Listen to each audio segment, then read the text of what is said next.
Hi everyone, Polars, Lights, and Signals. I hope everyone is staying cool as it is really hot out right now in many places in the country, including southern Michigan. It is blistering hot, and just to show you guys what the temperature is here, I'm sure it's already reached that point. Well, it's 80 degrees, but later it'll probably be like, I don't know, 90. Today's high is 80. But yeah, it's really hot out. I encourage everyone to, drink a lot of water. Try to stay indoors as much as you can.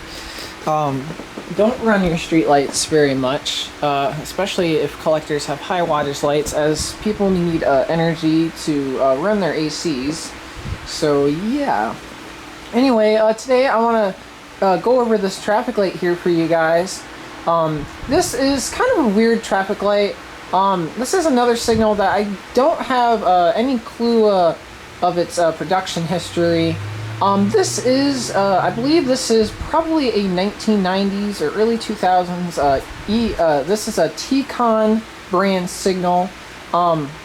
It's a very odd signal. This one's an 8-inch version, and there are 12-inch versions.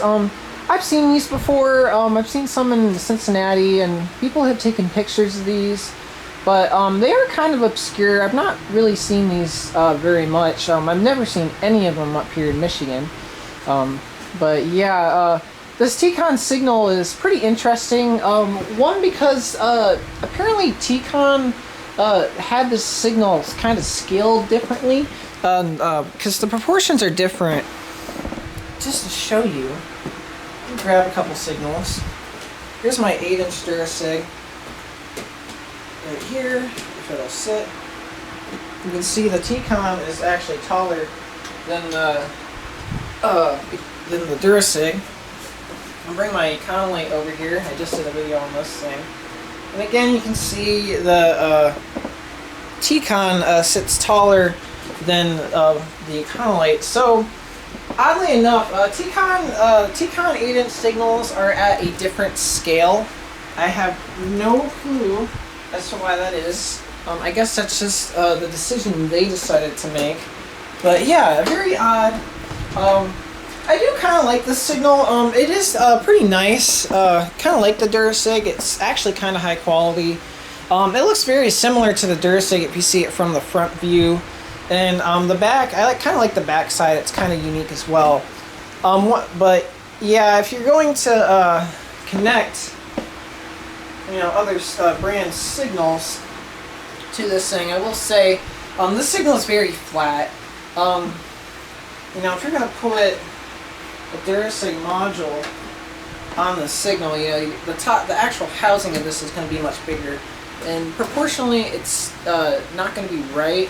But yeah, you can see it's pretty flat on the side, but if we go to the back, there's actually some really nice detailing here. You can see it's very square, and it's just different. It kind of resembles a Durasig in a way.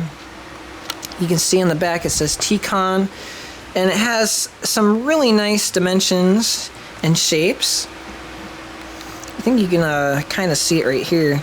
Those holes are for wind visors. Excuse me, that is my phone that went off just now. But yeah, I don't know why these T-Con signals are different. I'm curious as to what the 12-inch one is actually like, if it's scaled like the other signals. But yeah, most signal brands, despite differences in shape and aesthetic design, usually they're scaled out pretty much the same, so they're pretty much interchangeable with each other. But T-Con is not that way. The only picture I've ever seen of a T-Con with other signals is a picture someone took in Cincinnati of an intersection that used to exist, but it's been unfortunately replaced with LED signals. But the T-Con doesn't actually go correctly with the 8-inch signal, so yeah, that's probably why a lot of these are not around. I'm guessing the 12-inch ones were probably the same. These signals were probably not very compatible with other brands. And since the signal sits taller, you can actually see the edges of my little set here. And if I zoom in anymore to try to get rid of the edges, the signal pretty much takes up the whole thing, so I actually have to have it zoomed out. So yeah, pretty odd. But other than that, let's go ahead. I'll go ahead and lay it down, and we can take a little bit of a closer look at it. Of course, laying it down, it's pretty big, and I kind of have to stand up a little bit on my knees here just to shoot it correctly. But yeah, one thing I'll note right off the bat, and this is something I've never seen on a signal. It might be a good or bad thing, but see how the paint is weathered on this signal? There's kind of some hazing and discoloration. This signal is apparently powder coated. There's actually some, I don't have a lot, but there's a little bit of dust coming off it. This is a powder coated painted signal, which is actually kind of cool because powder coating is a very good quality type of paint. But I don't know if it's good for this particular signal because it is chipping right here, and I think because the paint is kind of different, I don't really think it actually sticks well to this. As you can see, there is some chipping there. When I go to restore, doing some restorations on the signal, I'm gonna have to strip this paint anyway, because you can see someone painted this door, and there's paint drip everywhere, especially right here. And I hate it so much. So yeah, the signal is going to need some repainting done, but nonetheless, pretty interesting to see that on here. Like I said, the plastic on this is very high quality. You can see the edges, you know, very nice and square. They're finished pretty well. And this looks a lot like a Durasig from the front. And that being that Durasig uses these same types of tabs actually to open up the front door on here. So pretty interesting. The visors on here are actually kind of a flimsy plastic. I don't know if this is good or bad, to be honest. I think it's a pretty good plastic, but you do want to be careful, I guess, as that could break easily. But they do have the visors screwed right into the sides here. See these really nice big flathead screws. Oh, that one was painted. So was that one. And then on the inside on the door, you got the little hole and tab for it. So pretty cool. I do kind of like this because since it has a sideways screw-in connection, putting another visor on or making a new custom visor, if you ever have to, will be actually pretty easy to put on. So I like that. It's pretty cool. It has all of them are like this. They have this really rough plastic texture in here, and I've never seen anything like that. So pretty interesting. Again, you see it on the amber and on the green. So yeah, I've never seen that before. But yeah, I think this is okay. It's just really flimsy. It just kind of worries me a bit. Let me go ahead and put it kind of on its back again. You can see the back side. Like I said, it has a really interesting design on the back. It's very square-like. The 12-inch versions are exactly like this, except of course it's scaled up a bit, and you got, you know, some of the details are a little bigger. But yeah, it's pretty nice. I don't know what that is. It's definitely not from the making of the signal. You can see the T-Con logo here. Yeah, pretty cool. Like I said, I don't know anything about them. Hopefully maybe some of you guys know where I can do some research at, but I would love to know more about the history on the signal because, gosh, I actually think the signal's kind of nice. And talking about nice, you can see this is the logo is molded in a very nice, clean, crisp look. So pretty nice, and yeah, it actually feels like a very good signal. And yeah, that's all I have to say actually about the outside of this. So let's go ahead and go inside the signal now. So to get into your signal, it's a lot like a Durasig. All you gotta do is undo these little wings screws. So you got two of them. There's one. There's two. Oh, did I unscrew it all the way? Yep. Alright, and then all you gotta do is just pull it up and open. And you're in. So you can see the inside of the door here. You got some little plastic details here to keep a structure. And there's your screws. Yeah, there's some of that paint that appears to be chipping a little bit. No big deal. The paint on the inside in here is in much better shape. It looks so good it doesn't even look like, it looks like that's actually the original mold color, but it's not, because you can see those paint chips. So yeah. One thing I had trouble with though, with the lens, is getting it out. I don't know how to get this lens out. They got the seal kind of interlocked. As you can see, it's a little different. I don't even see a break in this one. I did want to take it out. I will say this is just a standard Lexolite lens. And it's, you know, I just did a video on a couple signals recently, and they all have the same style lenses. So this lens isn't too exciting. So I guess unfortunately I can't really take it out, but it is polycarbonate. This one has seen some usage for sure. You can see a little bit of hazing on it. But yeah, it's a pretty nice lens. Despite that unfortunate thing, you can take the door off in case you ever have to replace it. All I think you have to do actually is just kind of pull up on it. Because if we look closely, push it back down, if you let it slide, if you pull it out, kind of like that, there's like a key in. So once you got it keyed out, you can just slide it out from the top, like that, and it's out. So really nice. Again, you can see some letterings and numberings in here are all molded really well. You can kind of see that little key and type thing. So pretty nice. So that makes it really easy to replace. Here's the first reflector. To open this up to get into the module, all you gotta do is pull up on that little tab, and voila, you can open that up. And if we look in here, there really isn't anything going on at all. This is a very pretty blank signal inside. The only thing that does seem to be kind of different is this little area here. There's kind of this enclosed spot, and your terminal block will screw onto that. You'll see a little bit more of that once we get into the middle of the signal. But yeah, it's this is actually kind of nice, I guess. It's kind of a protected area. So yeah. You can see there's a metal plate that actually screws in through the top through some already existing holes. I think this is just a support plate for the signal. But talking about these support screws, to actually connect the modules together, it's also just like a Durasig. You pretty much got some screws that are just long enough to go down into the other module. And I'll start to open this one up for you guys. Again, just open it with these wing tabs. And you can see right there, the screws are long enough to reach down into the other parts, into the other module. And then all you got to do is put that washer and nut on and hold them together. So yeah, it's pretty simple, just like a Durasig. Yeah, let me close that for a sec. And you can see the reflector here. It's just a pressed aluminum reflector. I don't know who makes it, but it's actually on a really nice plastic housing here.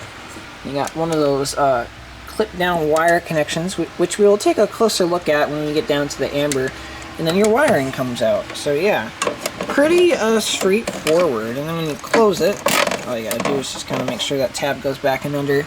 Let's go ahead and move down into the amber. So these ones are already unscrewed for us. So let's go ahead and open up here.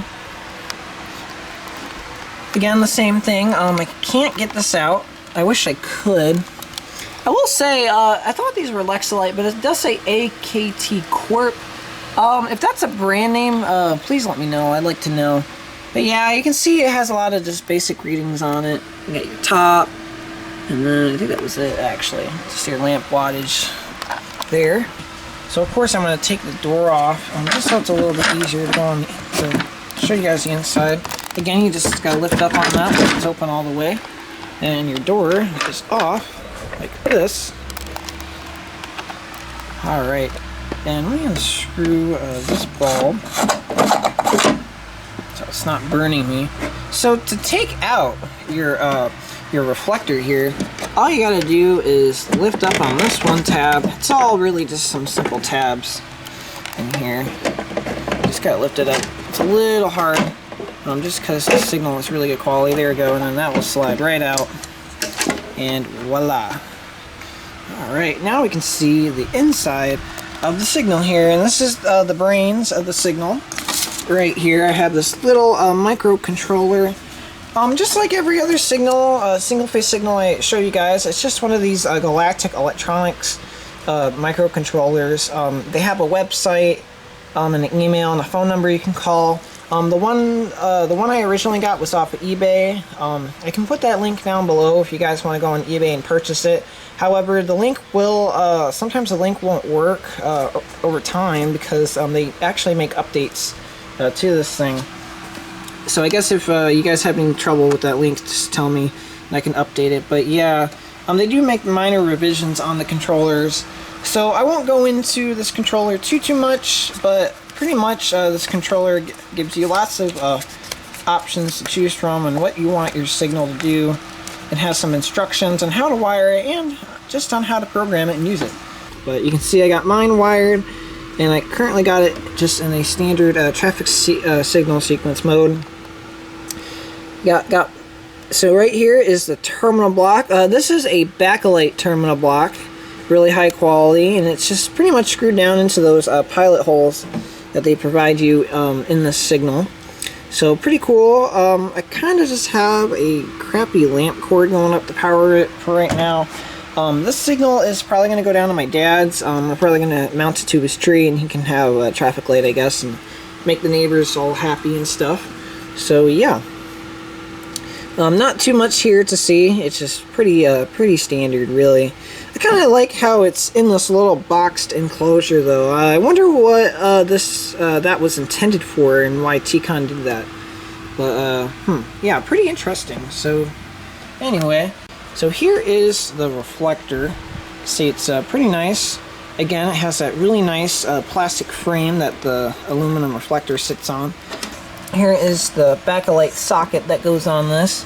You can see they got some melted wax in there to help keep the wires insulated. And you can adjust the socket. This one's a little tricky, so I'm not going to do it because this thing is held in really tight. But all you got to do is actually put this hook up to the step, and it'll make this little rod loose enough to where you can spin this. And then you can, when you have it in the position you want, all you gotta do is set the rod in the grooves, and then pull this one back down to this step, which this, like I said, is really tight already, so I can't do that. But yeah, and then keeps your socket in place, so pretty straightforward. Yeah, there's not really a lot going on with this reflector at all. It's pretty basic, really. But yeah. Anyway, let me go ahead and reassemble all this, and we can take a quick look at our green. Alright, so go ahead and close that. Again, when you close it, you want to make sure that tab is hanging over that. And then your door. Screw those back down. I'm a little slow at this, I am sorry. And there we go. Go ahead and move on down now to this one.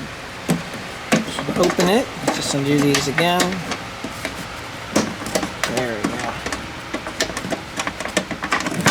Alright. Oh. Sorry about that. There we go. That one's open. Uh-oh. Well, I'm going to have to figure out how to flip that one. This lens is upside down, and I didn't even notice that. That's okay. I'll fix that some other time. But yeah. Again, same thing. The door. You got your reflector here. Let's open it up. Just pull that up a bit. Now it looks like this wire actually for the green is not green. It's a slightly darker shade. So that's kind of weird. Yeah, and it's pretty much the same ordeal in here. Just really nothing at all. But that's not a bad thing. Not a bad thing at all. So yeah, go ahead and close this back. And now, with that closed, let me go ahead. I'm going to set this, stand this back up, and we can watch us do some sequences. Alright, so let's go ahead. Alright, so I got this standing up. Since the signal is pretty new, there aren't any unique sequences that the signal would have done while it was in service. So I'm just gonna go ahead and do pretty much just the standard sequence and then flashing.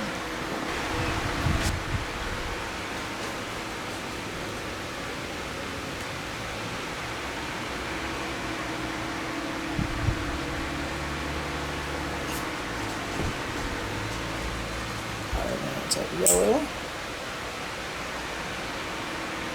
red. I'll let it jump back down to green. Alright, let's go ahead and see it in flashing red. Alright, here it is, flashing red for side street.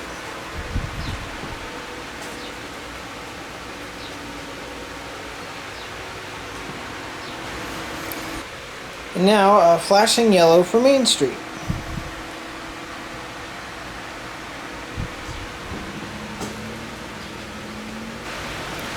And then last but not least, just for your guys' entertainment, this is disco party mode that I like to set it to, just in case I ever am having a little music party in my room. So yeah, that's pretty much it for this signal. I wish I knew a little bit more about it, but I'm glad I was at least able to do a video on it for you guys. If you guys enjoyed this video, please like and subscribe if you want to see more videos like this. I'm gonna try to do some straight light videos here soon. I have some signals I really want to focus on, so you guys might be seeing some of that, more of that coming soon. But yeah, I have some streetlights I do want to review. I have some, and some of them were streetlights I mentioned I'd do a while ago, but I collect a lot of streetlights, so I keep getting cool streetlights to review, so I don't know which ones I want to talk about. But yeah, hopefully I can get to that in the future. But yeah, I hope you guys enjoyed this video. If there's anything I haven't mentioned about the signal that you guys actually know, please let me know down in the comments below, as the information is really helpful. And I hope you guys are staying cool. Have a good day, everyone. Goodbye.